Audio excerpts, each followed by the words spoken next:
Manual जो है ना वो, जैसे मैं आपको कहती हूँ, डाइसेक्शन करते होते हैं। उन्होंने देखा कि उनकी जो है ना वो पोस्टमार्टम के बाद उनको पता चला कि उनका जो बिजनेस है ना वो जिस तरह फ्लरिश करना चाहिए ना, जिस तरह ग्रो करना चाहिए मार्केट में, जिस तरह उनकी जो है वो डिमांड और ग्रोथ होनी चाहिए, उस तरह नहीं है।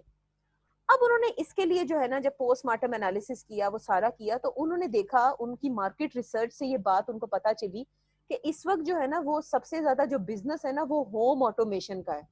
यानी कि आप, ये होम ऑटोमेशन सिस्टम्स क्या होते हैं कि आप जो है ना वो ऑटोमेटिक तरीके से आपके घर के बत्तियां चल जाएं, आपका पंखा चल जाए, आप मोबाइल से उसको कंट्रोल कर रहे हो, मोबाइल से आप घर में नहीं भी, आप इंटरनेट से जो है ना अपनी मोटर, अगर आपने ये देखिएगा इंटरनेट पे, आप जरा देखिएगा ये होम ऑटोमेटेड लाइटिंग सिस्टम, ये जो होम ऑटोमेशन सिस्टम्स होते हैं, क्या होते हैं कि आप जो मोबाइल से या कोई डिवाइस से जो है ना घर के जो है ना, अगर मोटर चला के गए और आपको याद नहीं रहा मोटर बंद करनी, आप जो है ना उससे जो है ना आप बंद कर दें।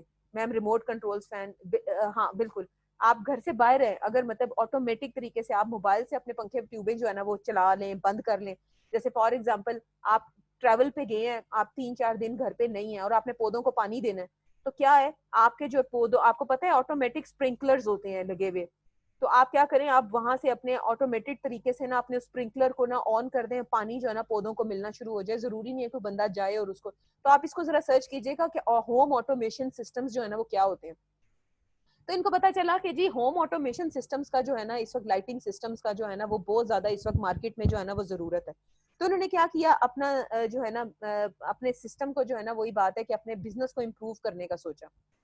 अब जब इन्होंने अपने बिजनेस को इम्प्रूव करने का सोचा तो कुछ रिक्वायरमेंट्स इनके सामने आई कि क्या क्या यूजर्स की नीड्स को जब उन्होंने अंडरस्टैंड किया ना, तो लोगों की नीड क्या होती है, लोगों की जरूरियात।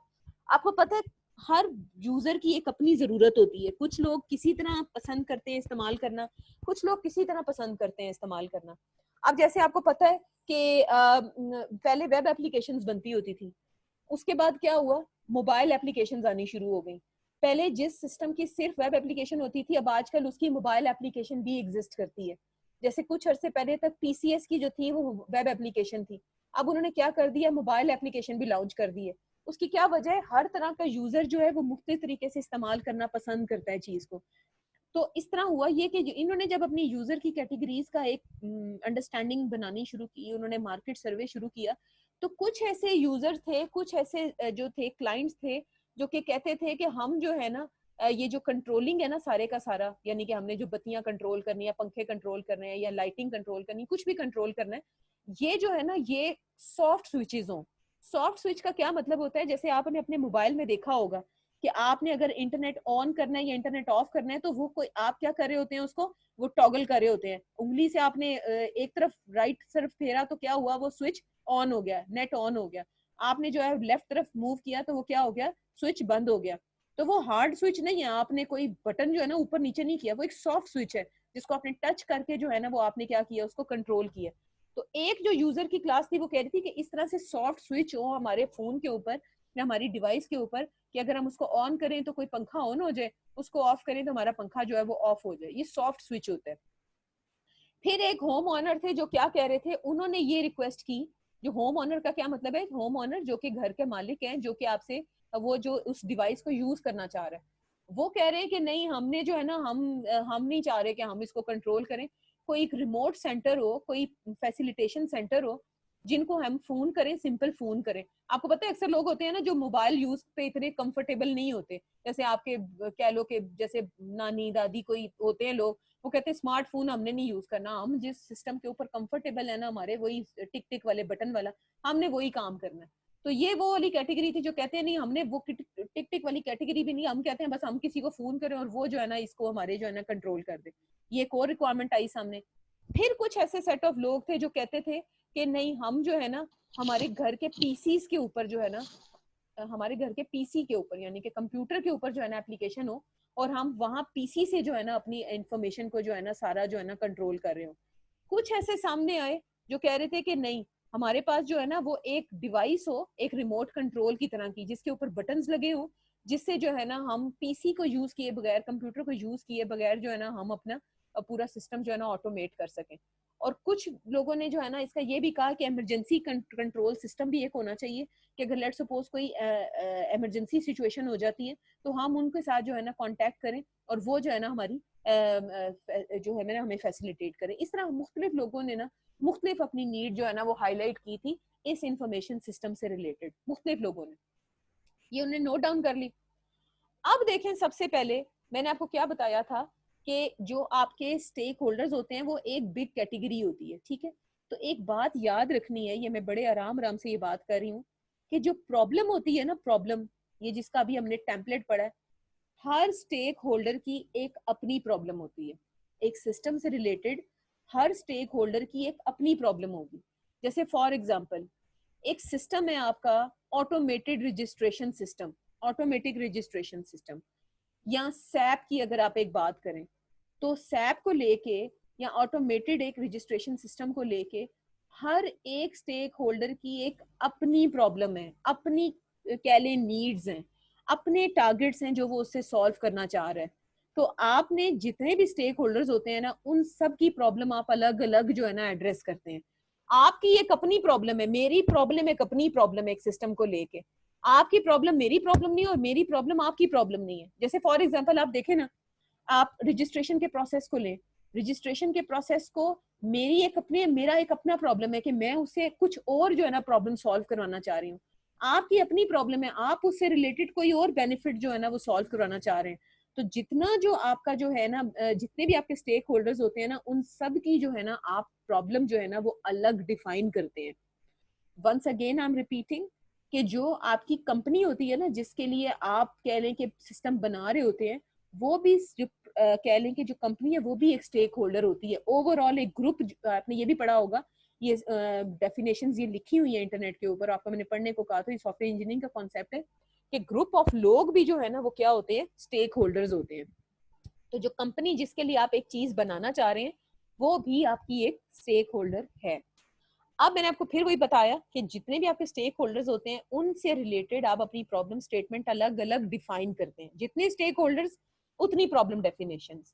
अब सबसे पहले अगर हम उस ल्यूमिनेशन कंपनी की बात करें, उसकी प्रॉब्लम डेफिनेशन लिखनी है हमने कि उनकी क्या प्रॉब्लम थी।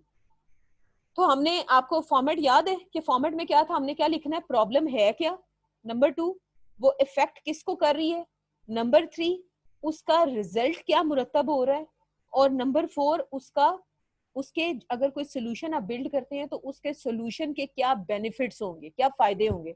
तो सबसे पहले हम देखते हैं कि ये जो ल्यूमिनेशन कंपनी है इसको प्रॉब्लम क्या था। इसका प्रॉब्लम क्या था कि slowing growth in the companies core professional theatre market place, कि थिएटर की जितनी भी प्रोफेशनल मार्केट थी ना, इनकी कंपनी की जो ग्रोथ है वो कम हो रही है, दिन ब दिन उनकी कंपनी की जो ग्रोथ है वो कम से कम होती चली जा रही है।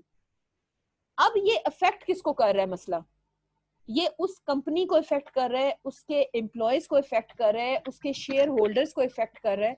तो ये जो है, आप प्लीज माइक बंद कर दें आमना। तो ये एक प्रॉब्लम है जो किसको इफेक्ट कर रहा है, उस कंपनी को, उसके एम्प्लॉयज को और उसके शेयर होल्डर्स को। अब नेक्स्ट क्या है कि इसका जो है, इसका रिजल्ट क्या क्रिएट हो रहा है, इफेक्ट किसको कर रहा है और उसका रिजल्ट क्या क्रिएट हो रहा है, उसका असरात क्या मुरतब हो रहे हैं। उसका असर ये कि unacceptable business performance and lack of substantive opportunities for growth in revenue and profitability, कि आपका जो बिजनेस है वो रेवेन्यू सही जनरेट नहीं कर रहा। तो उसका ये इफेक्ट पूरी कंपनी पे इस तरह पड़ रहा है क्योंकि कंपनी का स्टेक क्या है कि उन्होंने रेवेन्यूज, प्रॉफिट्स जनरेट करने हैं। अब आगे क्या है, बेनिफिट्स ऑफ। अब अगर आप एक सोल्यूशन मुरतब करते हैं तो उसका जो सोल्यूशन का जो है वो कह लें कि सर्विसेज क्या वो देगा, क्या की बेनिफिट्स हैं जो आपको देगा, क्या है कि new products and a potential new market for company products and services include, क्या क्या फायदे होंगे, क्या revitalizing the company and its employees, increase loyalty and retention of the company's distributors, high revenue growth and profitability, and upturn in company's stock price। ये जब सारे problems दूर होंगे, एक सोल्यूशन इसका आएगा तो वो किस किस तरह फायदा दे रहा होगा एक कंपनी को। अब नेक्स्ट, अब होम ओनर के लिए, होम ओनर भी आपका एक स्टेक होल्डर है, वो बंदा जिसने उस सिस्टम को इस्तेमाल करना है, उसकी जो है ना वो अपनी प्रॉब्लम स्टेटमेंट है। अब वो क्या प्रॉब्लम फेस कर रहा है, जाहिर है कंपनी का प्रॉब्लम और कस्टमर का, जो बंदा जिसने इस्तेमाल करना है उसके अपने अपने प्रॉब्लम्स है। जैसे मैं आपको कह रही हूँ हर स्टेक होल्डर का जो है वो प्रॉब्लम कंसर्न एक डिफरेंट है। अब अगर जो होम ओनर है उसका प्रॉब्लम का कंसर्न क्या है कि वो क्या कहता है कि lack of product choices, limited functionality and high cost of existing home automated lighting system. Home owner क्या कह रहे हैं कि ऐसा नहीं था कि ये ल्यूमिनेशन वाले जो हैं वो एक पहली दफा जो है ना किसी को कह रहे हैं कि जी हमारा पहली दफा हम एक ऑटोमेशन सिस्टम बनवा रहे हैं, नहीं, ऐसे ऑटोमेशन सिस्टम एग्जिस्ट करते थे मार्केट में, मगर होम ओनर क्या रिपोर्ट कर रहे हैं कि वो महंगे थे, उसके अंदर चॉइसेस इतनी नहीं है, फंक्शनैलिटी लिमिटेड है, तो हमें एक ऐसा सिस्टम चाहिए जिसके अंदर मजीद इंप्रूव फंक्शनैलिटी हो। अब उसको वो अफेक्ट किसको कर रहा है कि वो जो एक प्रॉब्लम है वो अफेक्ट किसको कर रहा है, ये होम ओनर्स को रिफ्लेक्ट कर रहा है, होम ओनर्स को इफेक्ट कर रहा है, जिन लोगों ने उसको इस्तेमाल करना है, रेजिडेंशियल सिस्टम में रहने वाले जिनकी एक चैलेंजिंग किस्म की लाइफ है, बिजी किस्म की लाइफ है, वो हर वक्त जो है ना वो घर में मौजूद होकर इन चीजों को ऑपरेट नहीं कर सकते, उनको इफेक्ट कर रहा है। अब क्या है उसका जो इफेक्ट है वो क्या हो रहा है, उसके असरात क्या मुरतब हो रहे हैं कि unacceptable performance of the purchase system और more often than not a decision not to automate. ठीक है, और अब उसके जो है वो क्या है कि अगर कोई उसका सोल्यूशन बिल्ड होता है तो वो जो सोल्यूशन है वो कैसे बेनिफिट्स प्रोवाइड करेगा, higher home owner satisfaction and pride of ownership, increased flexibility and usability of the residence, improved safety, comfort and convenience। तो ये उसका क्या है कि जो एक सोल्यूशन आप बिल्ड कर रहे हैं उसके क्या फायदे हैं जो उस पर्टिकुलर स्टेक होल्डर को जो आपका सॉफ्टवेयर है जो फैसिलिटेट कर रहा है। ठीक है, इसी तरह आपको पता है जो डिस्ट्रीब्यूटर्स होते हैं, डिस्ट्रीब्यूटर कौन होते हैं बताएं मुझे, हु इज अ डिस्ट्रीब्यूटर, किसी भी प्रोडक्ट के डिस्ट्रीब्यूटर्स कौन लोग होते हैं, हरी आप मैम, जो आगे सप्लाई करते हैं, शाबाश, बिल्कुल, कंपनी की प्रोडक्ट्स जो आगे सप्लाई करते हैं दे आर एक्चुअली डिस्ट्रीब्यूटर्स। ठीक है, तो डिस्ट्रीब्यूटर्स का जो था उस प्रॉब्लम का लेके एक अपना पर्सपेक्टिव था। ठीक है, इसी तरह ये हर स्टेक होल्डर के जो है ये आपने पढ़ना है। ठीक है, अब हम आगे मूव करें, ये आपको प्रॉब्लम की जो स्पेसिफाई करना है, हर एक स्टेक होल्डर का, ये बात क्लियर है आप लोगों को कि हर स्टेक होल्डर की एक अपनी जो है वो प्रॉब्लम स्टेटमेंट होगी जिसको आपने लिखना है। Is that clear? ओके, ठीक हो गया। अब हम दूसरे स्टेप पे चलते हैं, नेक्स्ट उस पे आइडेंटिफाइंग रूट कॉजेज। मैंने आपको क्या बताया था कि हमने मसले की जड़ तक पहुंचना है, कि मसला है वो मसला क्यों मसला है। अब जैसे अब मैं अगर मसला मुझे नजर आता है कि आप क्लास में जो है ना वो अटेंटिव नहीं बैठे होते, ये एक मसला है। अब मैं इसके पीछे जाऊंगी, मसले के पीछे। अब अगर मैं आप लोगों से ये एक्टिविटी कराऊं तो अब आपने पता क्या करना है, इस प्रॉब्लम की जड़ तक पहुंचना है। मसला हमारे पास ये है कि स्टूडेंट्स क्लास में अटेंटिव नहीं बैठे होते, और जैसे अभी ये बात हो रही है ना, जैसे फॉर एग्जांपल क्यों, क्यों के पीछे क्यों, ये देखें, ये आपको ये स्क्रीन पे नजर आ रहा है, क्या लिखा हुआ है, रूट कॉज। उसके पीछे क्या हो रहा है, रूट कॉज के पीछे एक वजह, वजह के पीछे क्यों, फिर वजह, फिर क्यों, फिर वजह, फिर क्यों, क्यों क्यों क्यों क्यों क्यों सारा। अब अगर इसको छोड़ें, सिचुएशन क्या है कि हम कहते हैं चलो ऑनलाइन क्लास नहीं है अजवा, हम कहते हैं फिजिकल क्लास हो रही है, और उस वक्त भी जो बच्चे हैं ना वो जो है ना अटेंटिव नहीं बैठे होते, ये हमारे पास प्रॉब्लम है। तो अब आपने जो है ना उसके जो है ना रूट कॉजेज जो है ना आइडेंटिफाई करने हैं। आप कोई रूट कॉज देंगे, मैं उसके पीछे कहूंगी क्यों। ठीक है, तो हम ये एक्टिविटी करते हैं, तो आपने हैंड रेज करना है, हर एक वजह के पीछे की वजह पे जाएंगे। Ma'am can we time function requirements at this stage. हम मारिया जो फंक्शन रिक्वायरमेंट्स हमने आइडेंटिफाई करनी है ना अभी 2B सिस्टम की, अभी उसकी तैयारी हो रही है। अभी अभी आप समझ रहे हैं, मसला समझ रहे हैं, उस मसले को समझने के लिए अभी उसकी तरफ हम गामजन है, फंक्शन रिक्वायरमेंट्स को आइडेंटिफाई करने के लिए गामजन है। अच्छा जी, क्वेश्चन है कि फिजिकल क्लासरूम में स्टूडेंट्स जो हैं वो अटेंटिव क्यों नहीं होते। हाथ खड़ा करें, पहला रीजन कौन बताएगा? जी बिस्मा। मैम इंटरेस्ट नहीं ले रहे होते लेक्चर के अंदर। लेक्चर में इंटरेस्ट नहीं ले रहे होते, चलें, इंटरेस्ट नहीं ले रहे होते, इसकी क्या वजह है, ये कौन बताएगा? नायाब, इंटरेस्ट क्यों नहीं ले रहे होते? मैम एक रीजन ये भी हो सकता है इसका कि बैक टू बैक क्लासेस होती हैं तो रेस्ट नहीं होती, बीच में ब्रेक नहीं होता, इसलिए वो इंटरेस्ट उनका कम हो जाता है। ठीक है, चले, एक ये रीजन हो सकता है, क्लास में इंटरेस्ट नहीं ले रहे होते। कोई दूसरा रीजन? मरियम, मारिया आलम जेब, दूसरा रीजन, क्लास में इंटरेस्ट नहीं ले रहे होते, दूसरा रीजन। एनवायरनमेंट मैम घर का होता है तो फॉर्मल नहीं होता ज्यादा, इसलिए। नहीं, मैं अभी ऑनलाइन की बात नहीं करी, फिजिकल क्लास की बात करें। फिजिकल क्लास में इंटरेस्ट नहीं ले रहे होते। फिजिकल शायद थके हुए इसलिए। थके हुए होते हैं इसलिए। हाँ जी, अब ये थके हुए हैं, ये क्यों थके हुए हैं, इसकी क्या वजह? हाँ, एक तीसरा रीजन ये भी हो सकती है, बिस्मा समझ नहीं आ रहा। अच्छा हाँ जी, थके हुए होते हैं, इसके पीछे की क्या वजह? Ayesha Sadiqa. Ma'am still continue classes attend करने की वजह से भी हो सकता है कि माइंड फ्रेश नहीं हो, तो इसलिए माइंड दिल फ्रेश नहीं नहीं लगता। होता, एक ये रीजन है। अच्छा, क्लास में अटेंटिव नहीं होते, उसकी एक और रीजन आई है, समझ नहीं आ रही होती। बिस्मा कह रही है समझ क्यों नहीं आ रही होती, इसका भी एक रीजन हो सकती है। हाँ जी वजिया उस्मान, समझ क्यों नहीं आ रही होती? मैम वो इधर उधर और भी इंटरेस्टिंग चीजें होती हैं तो बंदा उधर चला जाता है। बिल्कुल मैम, फिजिकल प्रेजेंट होते हैं ना, लेकिन मेंटली नहीं होते। अच्छा, अब आपको ये मैं जो आपसे एक्टिविटी कराई, आपको इसका मकसद समझ आया? आपने हर एक जो प्रॉब्लम है ना, उसके पीछे की रूट कॉज तक आपने ना क्यों क्यों क्यों क्यों क्यों क्यों पहुंचते पहुंचते पहुंचते पहुंचते आपने जो है ना उसको स्ट्रॉन्ग करना होता है। अब समटाइम टीचर के पढ़ाने का अंदाज नहीं पसंद आ रहा होता स्टूडेंट, ये भी एक रीजन होती है। बिल्कुल ठीक कह रही है, बहुत सारे रीजन होते हैं, हर चीज के पीछे ना बहुत सारे रीजन होते हैं। तो आपने जब प्रॉब्लम की अंडरस्टैंडिंग करनी है ना, तो जब रूट कॉज आइडेंटिफाई करने वाली एक्टिविटी करनी है, तो आपने ना उसको ना बखिए उधेड़ के रख देने हैं उसके सारे, कि क्या वजह है पीछे की, क्या जो है ना वो वजह है कि जिसकी वजह से एक प्रॉब्लम आ रहा है। तो रूट कॉजेस क्या है? Problem behind the problem. आपने मसले की जड़ पे पहुंचना है, मसले के पीछे के मसले को जो है अंडरस्टैंड करना है। आपने ask and ask and ask, कभी हम एक्टिविटी क्या कर रहे हैं, पूछ रही हूँ आपसे क्या वजह, अच्छा इस वजह के पीछे की क्या वजह, अच्छा उस वजह के पीछे की क्या वजह, डेटा गैदर कर रहे हैं। हर चीज को जो है ना हम बात की खाल उतारनी है। एग्जैक्टली खदीजा, वेरी गुड, बेहतरीन बात की आपने, हमने बाल की खाल उतारनी है।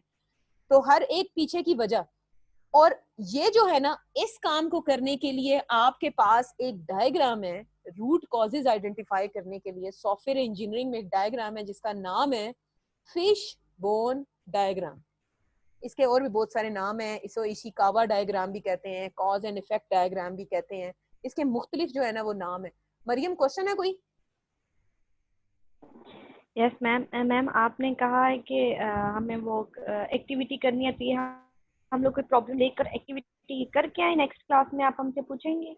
और नहीं पाई, यही एक्टिविटी थी जो अभी हम की है हमने। कितने हो साईं? ओह ठीक। भाईजान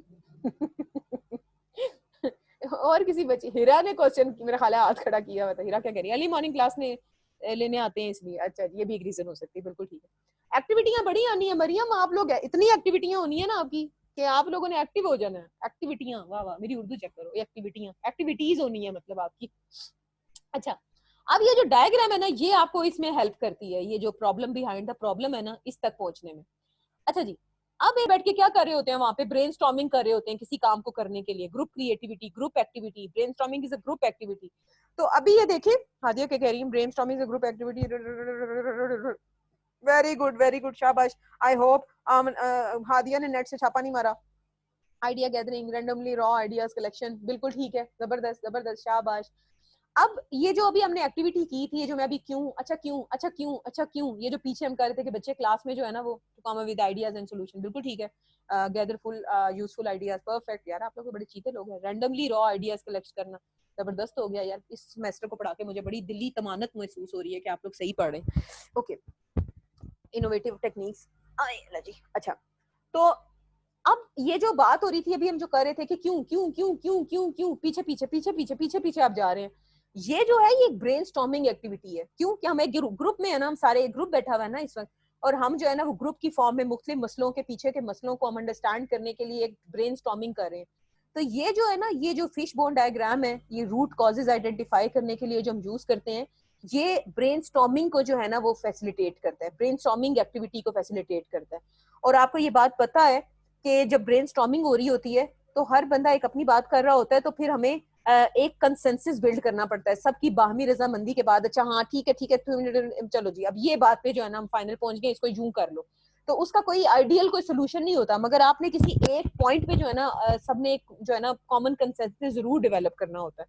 तो ये जो फिश बोन डायग्राम है, मैंने इसकी ना 2 वीडियोस भी रखी हैं उसके ऊपर, आपके मॉलिम के ऊपर ऑलरेडी आने से पहले सुबह आपने वो देख के आनी है कि फिश बोन डायग्राम क्या होती है और उसको वो क्यों यूज करते हैं, वो आपने देखनी है। मगर मैं आपको पढ़ाऊंगी भी अभी, ठीक है? मगर ये आपने जब आएंगे ना आप इंशाल्लाह नेक्स्ट क्लास में, तो ये आपको अजबर होनी चाहिए फिश बोन डायग्राम। अब जो फिश बोन डायग्राम है ना, उसके हेड के ऊपर लिखते हैं, उसकी एक हेड होता है और उसके पीछे कुछ ना पसलियां होती हैं, कुछ हड्डियां होती हैं, कुछ पसलियां हड्डियां पसलियां होती हैं, ठीक है। जो उसका हेड होता है ना, सर जो होता है मछली का, उसके ऊपर आप अपना ना मसला लिखते हैं, इशू लिखते हैं, मसला। फिश के हेड के ऊपर लिखते हैं मसला, और जो उसके पीछे की ब्रांचेस होती हैं ना, उसके ऊपर आप पॉसिबल जो उसके रीजंस होते हैं वो लिखते हैं। अब किसी एक ब्रांच के पीछे एक सब ब्रांच भी निकल रही हो सकती है, वो उसका कोई सब रीजन हो सकता है, ठीक है। अब ये देखें, इसमें उसका वो नीचे वो भी लिखा हुआ है, जो थ्योरी लिखी हुई है, इट्स अ ब्रेनस्टॉर्मिंग एक्टिविटी। किसी भी प्रॉब्लम की जो जड़ तक आपने पहुंचना है, तो उस जड़ तक पहुंचने के लिए जो एक एक्टिविटी आप कर रहे होते हैं, वो आपको जो है वो आपको क्या उसे कहते हैं, ब्रेनस्टॉर्मिंग के लिए आपको फिश बोन डायग्राम जो है वो हेल्प कर रही होती है। अब ये 4M 4P 4S ये थोड़ी देर के लिए होल्ड करें, ये क्या है मैं आपको पहले फौरन जो है ना एग्जांपल पे लेके जाती हूँ, तो आपको क्लियर हो। सबसे पहले अभी इस एग्जांपल को छोड़ें, आपको मैं कुछ रियल लाइफ एग्जांपल्स दिखाती हूँ। अच्छा, मसला क्या है आपके पास, बल्कि इसको भी छोड़ें, सबसे पहले इस पे आए। ये ले, मसला है कि गाड़ी स्टार्ट नहीं हो रही। सर्दियों में नॉर्मली गाड़ियां स्टार्ट नहीं होती, ये एक मसला है। प्रॉब्लम क्या है कि मसला क्या है कि गाड़ी इज नॉट गेटिंग स्टार्टेड, गाड़ी स्टार्ट नहीं हो रही। तो हमने क्या कहा था कि फिश बोन डायग्राम में जो मसला होता है वो कहाँ लिखते हैं, फिश के हेड के ऊपर। तो ये जो एरो है, एरो हेड है, ये क्या है, फिश का हेड है। तो यहाँ पे हमने क्या लिख दिया, ये प्रॉब्लम क्या है, गाड़ी नहीं स्टार्ट हो रही, गाड़ी नहीं स्टार्ट होगी। अब मैंने आपको पीछे क्या बताया था, जो उसकी बोन्स होती हैं उसमें क्या है पॉसिबल, आप रीजंस लिखते हैं कि क्या रीजन है। अब देखें पहली ब्रांच पे लिखा हुआ है gas gauge is broken. One of the reason हो सकता है कि गैस गॉज जो इसका टूटा हुआ है। दूसरा उसका वन ऑफ द रीजन हो सकता है टू कोल्ड। अक्सर क्या होता है, गाड़ियां जब बहुत सर्दी होती है तब भी गाड़ी स्टार्ट नहीं हो रही होती।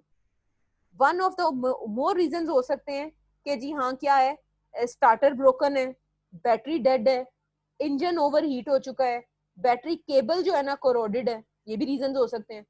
फिर क्या हो सकते हैं नीचे, लैक ऑफ ट्रेनिंग है, जो बंदा गाड़ी स्टार्ट करने की कोशिश कर रहा है उसे गाड़ी स्टार्ट ही नहीं आती करने, गलत चाबी लगा रहा है, फ्रिज की चाबी से गाड़ी स्टार्ट करने की कोशिश कर रहा है, कोई जो है ना प्रिवेंटिव मेंटेनेंस, आपने मेंटेनेंस नहीं कराई हुई गाड़ी की, जिसकी वजह से गाड़ी स्टार्ट ही नहीं हो रही, कोई तेल पानी का मसला है। Forgot code to start a car, हो सकता है गाड़ी में कोड लगा हो जिसकी वजह से आपको कोड भूल गए, गाड़ी स्टार्ट नहीं हो रही। बस गाड़ियों में कोड भी होता है, बाहर इंटरनेशनल जो होती है। फिर उसके बाद क्या है, आपने जो है ना चाबी घुमा दी है उसकी, और जो है ना सर्विस नहीं हुई, बिल्कुल अजवा, यही मेंटेनेंस वाली बात। आपने चाबी घुमा दी और किसी गलत चाबी से जो है ना आप खोलने की कोशिश कर रहे हैं। आउट ऑफ गैस, गाड़ी में गैस ही नहीं है, गाड़ी स्टार्ट कहाँ से होना है। नॉट प्रेसिंग एक्सीलरेटर, गैस गाड़ियां जो है ना ये भी हो सकता है बिल्कुल वजह। Locked out of car, locked out of car. अच्छा, अब ये मुख्तलिफ रीजंस हैं जो कि गाड़ी को स्टार्ट नहीं होने दे रहे।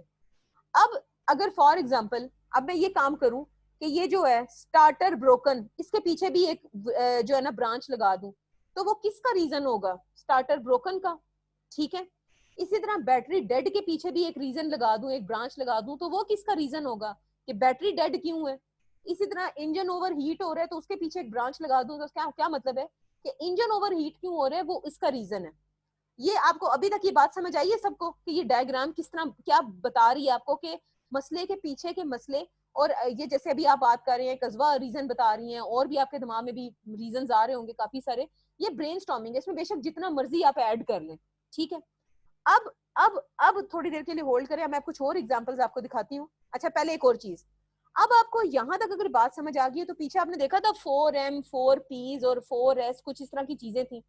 ये देखें ऊपर क्या लिखा हुआ है, मटेरियल मशीन मेजरमेंट, सबसे ऊपर देखें मटेरियल मशीन मेजरमेंट, नीचे क्या लिखा हुआ है, मेथड पीपल एनवायरनमेंट। इस फिश बोन डायग्राम के ये जो रीजंस होते हैं ना, आपके जो रिसर्च है ना वो क्या कहती है कि इस डायग्राम में आप इन मसलों को ना एक क्लास में जो है ना इकट्ठा कर दें। ये क्लासें हैं इनकी, जैसे आप सारे हैं एक क्लास से बिलोंग करते हैं, आप कौन सी क्लास है, सॉफ्टवेयर रिक्वायरमेंट्स इंजीनियरिंग की क्लास है, तो आप सब कौन से स्टूडेंट बैठे हुए इस वक्त, एसआरई के बैठे हुए। यहाँ पे कोई भी ऐसा नहीं बैठा हुआ जो इस वक्त सॉफ्टवेयर प्रोजेक्ट मैनेजमेंट का मेरा स्टूडेंट हो, ऐसा ही है। तो इसलिए यहाँ पे इन सारे मसलों को मिला के जो एक क्लास जिसको अलॉट कर दिया ना, वो एक क्लास बना दिया आपने, और ये क्लासें बनी बनाई आपको अवेलेबल है, जिनको हम 4M 4P 4S कह रहे हैं। जैसे मिसाल के तौर पे अगर आप ये बात करें पीपल की, कि पीपल एक क्लास है, कि लेक ऑफ ट्रेनिंग, गलत चाबी इस्तेमाल कर रहा है, उसने मेंटेनेंस नहीं कराई हुई, गाड़ी का कोड भूल गया है, तो इसका क्या मतलब है, ये सारे किससे रिलेटेड है, इंसानी मसले हैं, इंसान से रिलेटेड मसले हैं।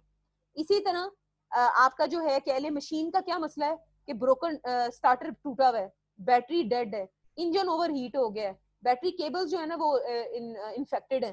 तो ये सारी किससे रिलेटेड है? ये मशीन से रिलेटेड है। ये ब्रेनस्टॉर्मिंग एक्टिविटी है। बाज दफा आपको ये लगेगा नहीं ये जो बैटरी जो है ना केबल टूटी हुई है ये कई मटेरियल से रिलेटेड है। तो वही बात है, जितने लोग बैठे होंगे ना वो सब अपनी अपनी मार रहे होंगे। तो इसका कोई ये नहीं है कि हार्ड एंड फास्ट के एक जगह जो है वो एक मसला आ रहा है तो वो दूसरी जगह उसको नहीं डाला जा सकता। It's a very soft line between these categories. तो इस वही बात है कि ब्रेनस्टॉर्मिंग एक्टिविटी है, हर बंदा अपनी तरीके से जो है ना इसको जो है ना वो डिजाइन करता है। अभी फॉर एग्जाम्पल अगर मैं आपको एक मसला दूं ना, 2 ग्रुपों में आपको डिवाइड करूं 5-5 लोगों में और एक मसला दूं, अब वो 2 ग्रुप जो है ना वो उस एक मसले की मुख्तलिफ फिश बोन डायग्राम बना के लाएंगे।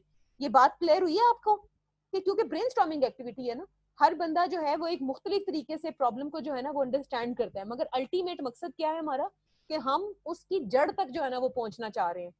ये बात समझ आई आप सब बच्चों को? मुझे चैट में बताएं। Yes ma'am. ओके, डन हो गया। अब कुछ और एग्जांपल्स देखते हैं इसकी। जैसे फॉर एग्जांपल ये देखें, ये एक और फिश बोन डायग्राम बनी हुई है कि जो शॉट्स हैं आपके फुटबॉल के शॉट्स हैं, अल्लाह जाने क्रिकेट के शॉट्स हैं, किसके शॉट्स हैं, मेरा ख्याल है ये उसके हैं बास्केटबॉल के शॉट्स हैं। उसका असर क्या हो रहा है कि आपके जो थ्रोज हैं वो मिस हो रहे हैं। इसके मुख्तलिफ रीजंस हो सकते हैं कि जी हाँ जी क्या क्या रीजंस हैं। पहले देखें जी हाँ जी क्या है कि मेथड से रिलेटेड शूटिंग मैकेनिज्म के पॉइंट आप सही एम नहीं कर रहे, घुटने जो है आपने मुड़े हुए हैं, आपका बैलेंस ठीक नहीं है, हाथ की पोजीशन ठीक नहीं है, आप जो है ना उसमें दूसरा मटेरियल बॉल की जो मटेरियल है वो एयर प्रेशर की वजह से इस तरह हो रहा है, आपका जो बॉल है वो साइज बॉल का ठीक नहीं है आपका। अच्छा उसके बाद क्या है, वापस आए और इन्वायरमेंट से देखें, जब हवा का कोई प्रेशर होता है तब भी जो है ना वो आपका जो है ना शॉट सही नहीं लग रहा होता। तो इसके भी मुख्तलिफ जो है ना वो डिजाइन हो सकते हैं। एक और देखते हैं एग्जाम्पल, वापस आए। अच्छा अब हम डिस्कस करते हैं केस स्टडी। केस स्टडी क्या है? केस स्टडी ये है कि एक कंपनी थी जो क्या करते थे, छोटे मोटे ना प्रोडक्ट्स वगैरह बनाते थे, ठीक है। उनके प्रोडक्ट्स जो है ऑर्डर पे बनाते थे वो, और जब उन्होंने प्रोडक्ट्स बनाने, मतलब कोई भी प्रोडक्ट आप कह लें, कोई ऑर्डर पे कोई ज्वेलरी बना के दे रहे हैं, ऑर्डर पे कोई आपको जो है वो होम डेकोर की कोई चीजें बना के दे रहे हैं, कुछ भी बना के दे रहे हैं। अब हुआ क्या कि उन्होंने भी इसी तरह जब साल के एंड में अपने बिजनेस का एनालिसिस किया तो उनको पता चला कि हमारा तो बिजनेस जो है बड़े लॉस में जा रहा है। और प्रॉब्लम कहाँ पे आ रहा है कि वो कहाँ पे आ रहा है कि वो बहुत ज्यादा जो है ना स्क्रैप प्रोड्यूस कर रहे हैं। स्क्रैप क्या होता है? स्क्रैप होता है वो वाले आइटम्स जो कि मतलब कह लें किसी काम के नहीं होते, एक नुकसान दे रहे होते हैं, एक पूरा करकट कह लें कि जो आइटम्स किसी फायदे में नहीं जा रहे किसी कंपनी के लिए। स्क्रैप बहुत ज्यादा जो है ना प्रोड्यूस हो रहा है। अब उन्होंने क्या किया, उन्होंने इसके ऊपर सोचा कि इस प्रॉब्लम के पीछे के प्रॉब्लम को हमने अंडरस्टैंड करना है कि ये वाला जो प्रॉब्लम है, स्क्रैप जो इतना प्रोड्यूस हो रहा है, ये क्यों प्रोड्यूस हो रहा है। इसको लेके इनको फिश बोन डायग्राम देखते हैं। हेड पे हमने क्या लिख दिया कि टू मच स्क्रैप, बहुत ज्यादा स्क्रैप प्रोड्यूस हो रहा है। अब इन्होंने इसके पीछे की फिश बोन डायग्राम बनानी शुरू की। हाँ जी, स्क्रैप क्यों प्रोड्यूस हो रहा है? कस्टमर जो है ना प्रोडक्ट्स वापस करें, कस्टमर रिटर्न करें। दूसरा वजह क्या है, जो शिपमेंट है वो डैमेज है, यानी कि जब आप शिप करते हैं किसी चीज को तो चीज जो है ना वो डैमेज होके पहुंचती है। तो आपको पता है कि चीज डैमेज हो तो वो तो आपको वैसे ही कस्टमर वापस कर देगा। तीसरा, आपने जो सेल ऑर्डर है ना आपने वही सही जो है ना नहीं पहुंचाया, कि यानी कि कस्टमर ने मांगा कुछ है और आपने भेजा कुछ है। अक्सर ऑनलाइन में जो गंदी कंपनीज होती है ना, जो स्टैब्लिश नहीं होती, वो यही आप अक्सर नहीं कहते यार ऑनलाइन ऑर्डर क्या किया था और रिसीव क्या हुआ है, तो वो क्या है, इनऑक्यूरेट चीज है जो आपने जो है ना वो भिजवाई है, वो तो आपके मुंह पे मारेगा। अच्छा फिर उसके बाद क्या है, मैन्युफैक्चरिंग डिफेक्ट, मैन्युफैक्चरिंग के वक्त कोई प्रॉब्लम आपने की है जिसकी वजह से उसका स्क्रैप जो है ना वो बहुत प्रोड्यूस हो रहा है। फिनिश गुड्स ऑब्सोलिसेंस, कि जैसे फॉर एग्जांपल आप ऐसी चीजें प्रोड्यूस करें जो मार्केट से एब्सोल्यूट हो चुकी हैं। ओ हौसला अभी नहीं, बस टाइम है, अभी 15 मिनट पड़े हुए और आप तो चुप करके सुन रहे हैं, मैं तो पढ़ा रही हूँ, सोचे मैं बोल रही हूँ इतनी देर से। अब इसकी ये देखें, ये भी एक फिश बोन डायग्राम है। आपने जो है ना उसके पॉसिबल रीजंस, अब ये देखें इस रीजन के पीछे भी रीजंस हो सकते हैं, कस्टमर रिटर्न्स के पीछे भी ब्रांचिंग हो सकती है, डैमेज इन शिपमेंट के पीछे भी ब्रांचेस हो सकती है। यानी कि जितना भी आप बैठ के डिटेल में इसको ब्रेनस्टॉर्म करेंगे ना, ये डायग्राम जो है ना वो उतनी जो है ना वो फ्लरिश करती जाती है। उसके ऊपर आप इसकी कैटेगरीज मेंशन कर दें। अब मकसद क्या है मेरा आपको समझाने का, कि जब आप फिश बोन डायग्राम आप बना लेते हैं ना, तो आप जो है ना इस काबिल हो जाते हैं कि आप प्रॉब्लम स्टेटमेंट जो है ना वो आप बना सकें। मैंने आपको बताया था पहला और दूसरा जो स्टेप है वो एक दूसरे के साथ हैंड इन हैंड काम करता है। अब जब हमने फिश बोन डायग्राम बनाई तो उसके पीछे ये जो स्क्रैप ज्यादा प्रोड्यूस हो रहा है ना, ये जो आ रहा था ना, ये वाला जो रीजन था इनएक्यूरेट सेल ऑर्डर, इसके ऊपर ज्यादा लोगों का कंसेंसस था कि ये वाला रीजन जो है ना ये सबसे बड़ा प्रॉब्लम है जिसकी वजह से जो है ना स्क्रैप प्रोड्यूस हो रहा है। यानी कि इसके ऊपर सब लोगों की जो है ना मुत्तफिक हो गए कि ये वाला जो मसला है ना, ये मैक्सिमम लोग कह रहे हैं कि ये मसला सबसे बड़ा मसला है जो किसकी तरफ एड कर रहा है कि आपका स्क्रैप जो है ना वो बहुत ज्यादा प्रोड्यूस हो रहा है। तो जब ये मसला हाईलाइट हो गया, तो आपको पता है कि जब मसला हाईलाइट हो जाता है, तो मसला है ना ये हाईलाइट हो गया है कि ये वाला सबसे मेजर मसला है जो किसकी तरफ जो है ना वो पॉइंट आउट कर रहा है कि हमारा स्क्रैप जो है वो बहुत ज्यादा प्रोड्यूस हो रहा है, वेस्ट हमारा जो है ना बहुत ज्यादा प्रोड्यूस हो रहा है। तो जब हमारे इस कॉमन मसले के ऊपर सब आ गए तो ये वाली जो है ना फिर प्रॉब्लम स्टेटमेंट लिखी क्या कि जी कंपनी का जो मसला है वो क्या मसला है कि इनएक्यूरेसीज इन सेल ऑर्डर अफेक्ट किसको कर रहा है, सेल ऑर्डर के लोगों को, कस्टमर को, मैन्युफैक्चरिंग के लोगों को, शिपिंग के लोगों को, कस्टमर सर्विस के लोगों को। उसका रिजल्ट क्या प्रोड्यूस हो रहा है कि आपका स्क्रैप बहुत ज्यादा प्रोड्यूस हो रहा है, वन ऑफ द रीजन। दूसरा क्या है, कॉस्ट बढ़ रही है। तीसरा क्या है, कस्टमर डिससेटिस्फाई हो रहे हैं आपके। और चौथा क्या है कि आपका प्रॉफिट जो है ना वो डिक्रीज हो रहा है दिन ब दिन। ये मसलों का रिजल्ट है जो आपको फेस करना पड़ रहा है। उसके बाद अब अगर उस मसले के सोल्यूशन के लिए आप एक सिस्टम लॉन्च करते हैं तो वो उसमें क्या जो है ना आपको की बेनिफिट्स प्रोवाइड करेगा। नंबर 1, आइसक्रीम वाले फिर से आ गए, सॉरी, इग्नोर दिस आइसक्रीम वाला एट द बैकग्राउंड। अब इस मसले का जो सोल्यूशन है वो क्या है कि आपके सेल ऑर्डर की एफिशिएंसी इंक्रीज हो जाएगी, आपकी सेल्स बढ़ जाएंगी, आपकी रिपोर्टिंग का जो मैकेनिज्म है वो बढ़ जाएगा, अल्टीमेटली आपको हाई प्रॉफिट मिलेगा। ये सब वो फायदे हैं उस सॉल्यूशन के जो कि आप एंटिसिपेट कर रहे हैं। ठीक है, ये तो आपने पहले पढ़ लिया हुआ है कि प्रॉब्लम स्टेटमेंट आप कैसे लिखते हैं और उसमें क्या चीजें होती हैं। तो ये वाला जो है हमने पढ़ लिया। अब नेक्स्ट स्टेप जो है आपने आइडेंटिफाई करने हैं स्टेक होल्डर्स, कि आपने आइडेंटिफाई करने हैं कि कौन कौन से लोग हैं जो कि इससे जो है वो यूजर्स जो हैं वो इससे फायदामंद जो है ना फायदा उठा रहे हैं। ओके, थर्ड स्टेप में जो स्टेक होल्डर्स आपको अच्छी तरह पता है, ये मुझे बताने की जरूरत ही नहीं है कि स्टेक होल्डर्स कौन लोग होते हैं जो किसी तरह अफेक्ट हो रहे होते हैं या किसी भी तरह अफेक्ट कर रहे होते हैं या अफेक्ट हो रहे होते हैं किसी भी सॉफ्टवेयर सिस्टम के साथ। और ये ग्रुप ऑफ पीपल भी हो सकते हैं, कोई ऑर्गेनाइजेशन भी हो सकती है, ठीक है, कस्टमर्स भी हो सकते हैं, मैनेजर्स भी हो सकते हैं, डेवलपमेंट साइड के लोग भी हो सकते हैं, बिजनेस एनालिस्ट भी हो सकते हैं, कोई भी हो सकता है। ये देखिए एक बड़ी सी क्लास है आपके सॉफ्टवेयर स्टेक होल्डर्स की। बहुत सारे यूजर्स भी हैं, ऑपरेटर्स भी हैं, डेवलपर्स भी हैं, सेल्समैन भी हैं, डिप्लॉयमेंट के लोग भी हैं, सिस्टम ओनर्स भी हैं। एक बड़ी क्लास है जिनका कोई ना कोई स्टेक जुड़ा हुआ है आपके सॉफ्टवेयर सिस्टम की सक्सेस या फेलियर के साथ। हाँ जी, अब ये जो है स्टेक होल्डर्स जो हैं वो मुख्तलिफ दुनियाओं में एग्जिस्ट करते हैं। यूजर्स और स्टेक होल्डर्स जो हैं वो मुख्तलिफ दुनियाओं में anything directly or indirectly affected by a impacted by a project development. That's right, बिल्कुल इसका यही आंसर है। तो अब ये देखें कि 4 वर्ल्ड्स में जो आपके स्टेक होल्डर्स हैं वो एग्जिस्ट करते हैं। Usage world, subject world, technical world, sorry development world और सिस्टम वर्ल्ड। अब इसको समझिएगा कि ये 4 दुनियाओं में ये कैसे इसको डिवाइड किया जा सकता है। डेवलपमेंट वर्ल्ड कौन है? डेवलपमेंट वर्ल्ड आप हैं जिन्होंने सॉल्यूशन जो है वो बिल्ड करके देना है। आप लोग डेवलपर्स, आप लोग भी स्टेक होल्डर्स कैटेगरी में आते हैं। यूजेज वर्ल्ड, ये कौन से लोग हैं जिन्होंने उस सॉफ्टवेयर को इस्तेमाल करना है, जिसका डेटा वगैरह मेंटेन करना है। सिस्टम वर्ल्ड, ये कौन से वर्ल्ड के लोग हैं जिन्होंने उस सिस्टम को यूज करना है, उस सिस्टम को इस्तेमाल करना है, जो किसने बनाया है? डेवलपमेंट के लोगों ने, यानी कि आप लोगों ने। और जो सॉफ्टवेयर आपने बिल्ड किया है, जो सॉफ्टवेयर आपने बनाया है, वो किससे रिलेटेड इंफॉर्मेशन स्टोर कर रहा होता है? सब्जेक्ट वर्ल्ड, जो रियल वर्ल्ड में लोग काम परफॉर्म कर रहे होते हैं, उनसे रिलेटेड जो इंफॉर्मेशन जो मेंटेन की जा रही होती है वो सिस्टम वर्ल्ड में। सिस्टम वर्ल्ड जो है वो इस्तेमाल कौन कर रहा है? आपके ये जो है यूजेज वर्ल्ड के लोग। और जो यूजेज वर्ल्ड के लोग हैं उनका कॉन्ट्रैक्ट किसके साथ होता है? डेवलपमेंट के लोगों के साथ, यानी कि आप लोग। और आप जो है सोल्यूशन किसके लिए बिल्ड कर रहे होते हैं? आप सिस्टम वर्ल्ड। और उसको जो है इंफॉर्मेशन कौन स्टोर कर, किसके बारे में इंफॉर्मेशन स्टोर हो रही है? सब्जेक्ट वर्ल्ड में।